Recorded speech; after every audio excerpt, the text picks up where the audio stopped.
Welcome back to the Coleman Farm YouTube channel. We are back out here again on our Peterbilt 362. Thank you to everybody so far that has been following along. I really appreciate the comments and questions that have been asked so far with this. My name is Josh, and this is my 1985 Peterbilt 362 cab over. We found it on a farm. It had been originally used as an equipment hauler, and I went back, found the original owner that brought it here to Nevada, and found out that it was originally started out in California as a fuel truck. Got brought over here, put some lowboy ramps on it, and it started hauling farm equipment. So I'm restoring it back to its original glory, hauling some farm equipment. We have gotten it painted, new windshield, we're getting new lights on here, we got new steer tires now, and getting closer and closer every day to getting this thing back on the road. Gone through the torque arms, torque rods, lots of stuff has already been put on this truck. We still have a lot more to go. I haven't even touched the interior yet, but getting closer and closer to getting this thing at least to drive it and hopefully get it back to work soon. So today we're gonna get into installing our cab lights. We got some new LED cab lights that we're gonna be putting on and getting that done. Then we can move down to, I'm just gonna work from the top down, and then we'll get down into our drop visor and come back to our grill, and eventually whenever that bumper can be shipped out, because I ordered a new one, but they said it was gonna be, 6-8 weeks, whatever the lead time was. But let's go ahead and get these new cab lights on and see how they look.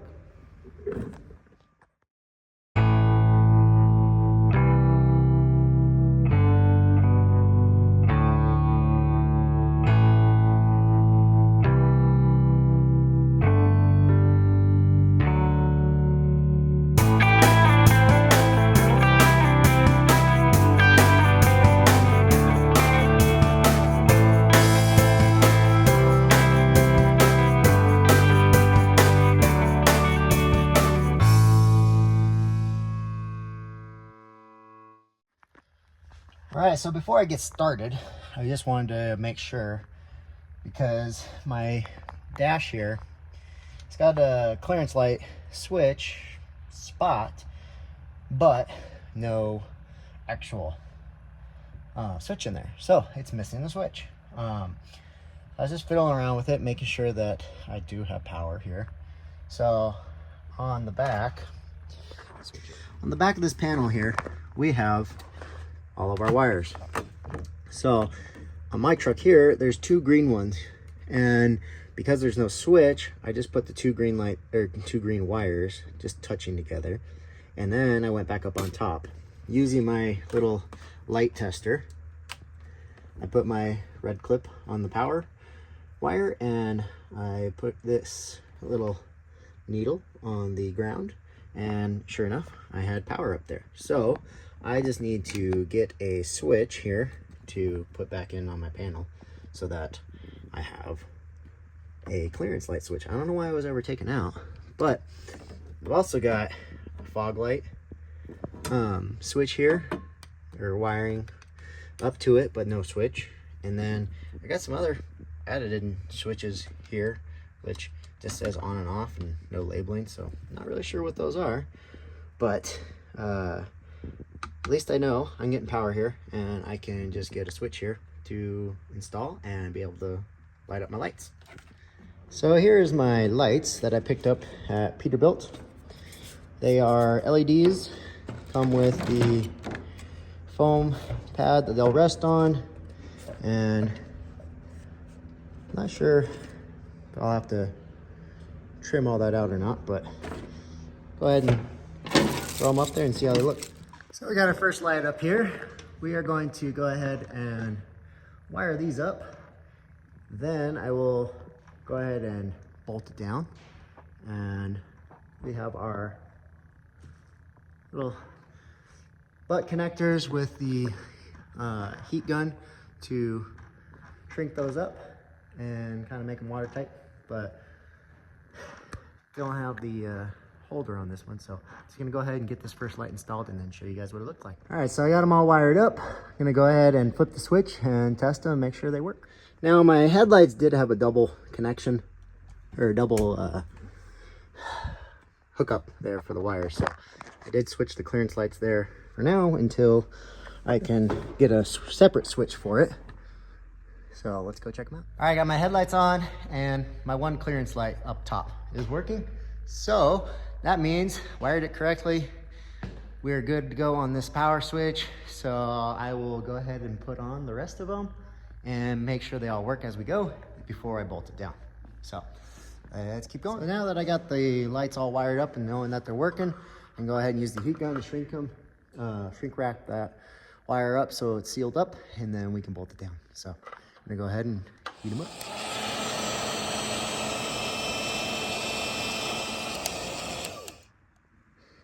All right, you can see that it's all sealed up. It's watertight. We can go ahead and bolt this thing down. Never fails that you do something silly. Why didn't you guys tell me? I forgot to put the wires. It's been a while since I took them off. So there's two holes. There's two holes on the pad. You're supposed to put the wires through one of them. I gotta cut it off and start all over. So, darn it.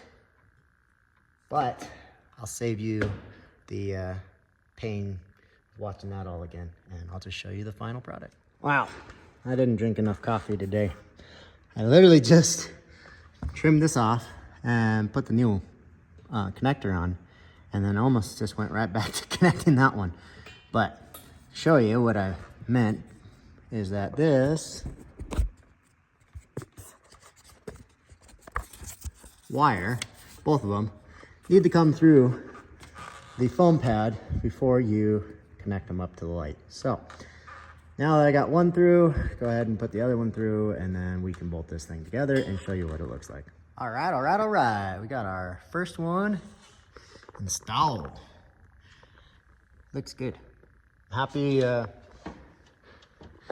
with the LED setup versus the bulb ones that we had on there. Plus, those ones are pretty crummy, as you can see them over there. They're not chromed anymore. So these are what we're getting, and they look pretty close to the other ones we had on there. So I'm pretty happy with that. So we're gonna go ahead and one done. Keep on moving on to the next one. Get all 5 of these up here today.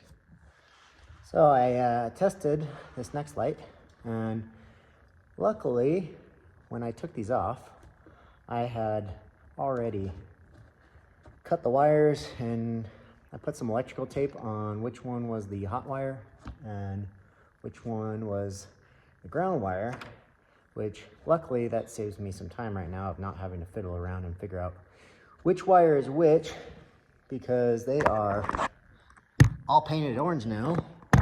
And I did put some of the, painter's tape over it, and that helped some. I'm still trimming the wires off, and luckily there's some electrical tape on there to tell me what wire is what, because they're mostly orange. So that saves me some time.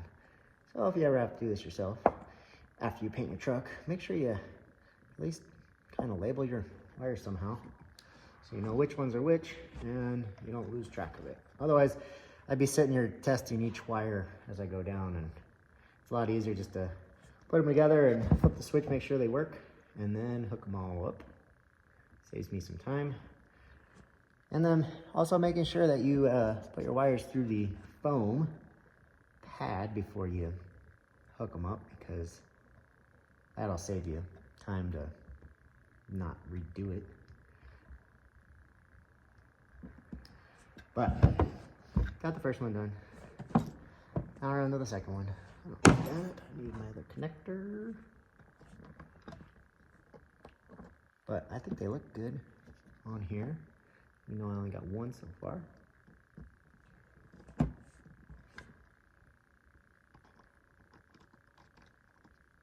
Just debating on whether or not to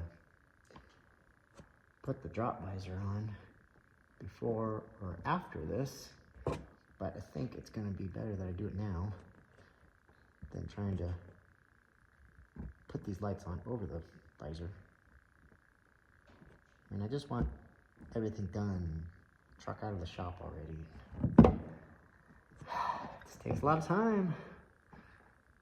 So if you're thinking about restoring your own truck, just realize there's, I don't know, countless hours already wrapped up into mine here, and quite a bit of money, but at least it's my own hours, and I'm learning this truck pretty much top to bottom, literally top to bottom. And so if anything goes wrong while I'm out on the road, at least I know that I can fix it, or I know what to do or what I need to fix it, because I've already done it once.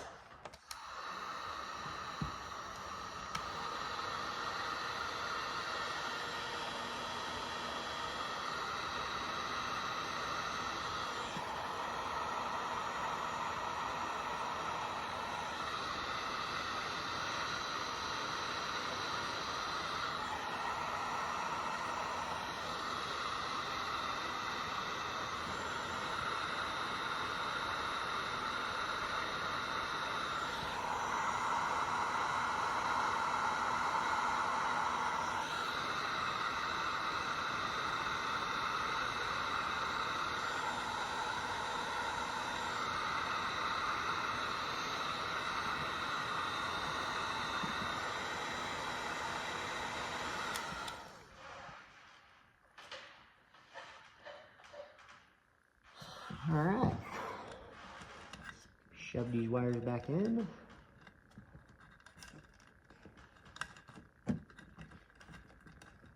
Definitely going a lot faster now that I'm not trying to do these 2 times over. The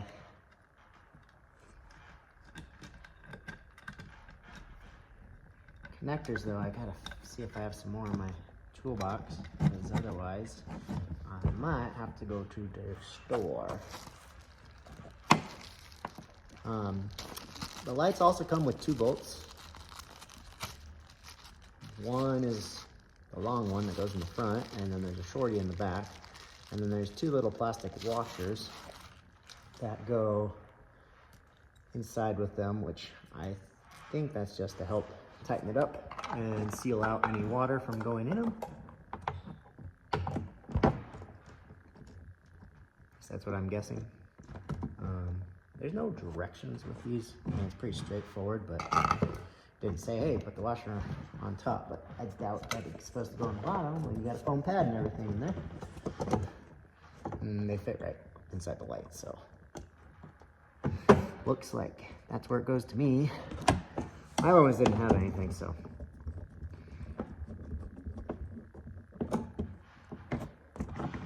And when you put them on, just make sure you kind of adjust that foam pad a little bit so that when you squish it down, that it sits on there correctly and it's not sticking out one side more than the other. Get some good even spacing all the way around.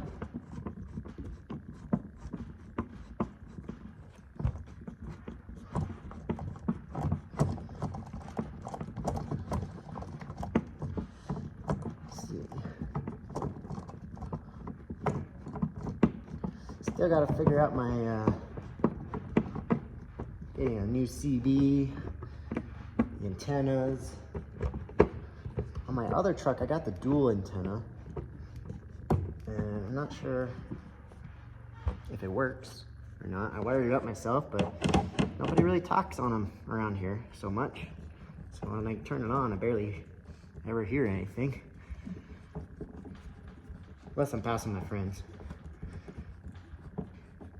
But gotta figure out whether I'm gonna do another dual setup or just do a single one. I don't know. Not even sure which one's really a good CB. Again, I haven't used them too much, but I have a Cobra 29 in my other truck, which I guess that's just what I have. So then maybe I'll just buy another one of those, unless somebody out there can recommend a good one it's not gonna break the bank, and easy to install myself.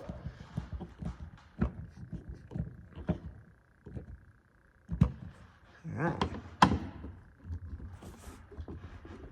That one's tight in the front, tighten the back a little bit more.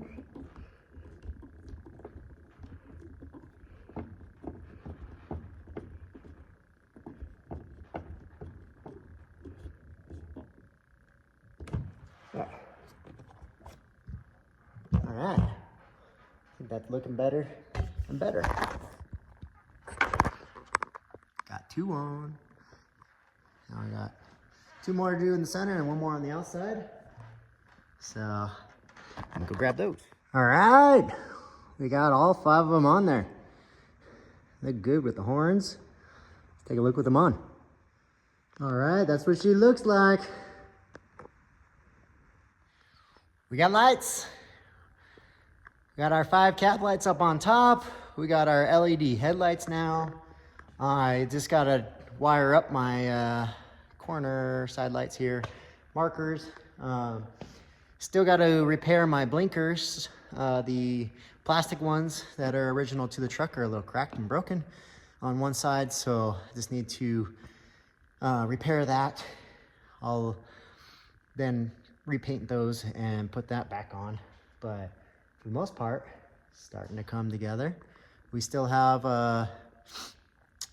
there's the other side. Oops, let's see, right there. There's still the other side marker light to wire up as well. But yeah, it's starting to come together. We got our cab lights back on. Man, never really thought I was gonna see those back on there for so long. And it's definitely been a while since I've seen the truck with its lights and stuff on there, and feels good starting to get these things put back on and starting to look good. So still need to get a switch for inside to separate from my headlights so I could have my clearance lights on and have my headlights off if I was stopped somewhere, gas station. But at least I know they work, and they're all LEDs, so they draw very low voltage and amps compared to the originals, which is why I'm swapping everything to LEDs, so I don't have to draw so much power off of it. But man, I think it looks good. Let me know what you guys think. How's it look? Getting those new LED lights on there. To me, it's starting to come together. I still got a few more things to put on it, but it's almost getting ready to drive. We did get that tire fixed the other day, and it's sitting over there, but I figured I'm gonna polish some of this stuff up and clean it up before I put it back on. I'm gonna pop off the hubs, make sure, check all the fluids and oils and things, but we are almost there. So thanks for watching today's video installing the cab lights. Real quick, I guess if anybody was interested in what kind they were, I'll tell you. These are United Pacific cab lights. They came directly at Peterbilt. They do have other styles. They have other styles with the, you know, chrome housings. They're a little bit different light bulbs, so you can order them without the lights in them. But this one was the competition series 39823. There is 19 LED lights in there. It's a watermelon style. It doesn't have the little shroud that goes over the top, visor. But it's chrome plated and does include the mounting hardware. Everything came on or went on perfectly. Just had to swap the wires for or rewire the to the cab, and that was it, and then bolt them down. But I like it. Again, thanks for watching. Really appreciate it. And please like and subscribe to the channel. We're going to continue with this Peterbilt build and hoping to have it wrapped up here in about next month, 6 weeks or so, because once that bumper comes in, then I feel like it's going to be done. But until then, we'll just keep putting on the parts that I have.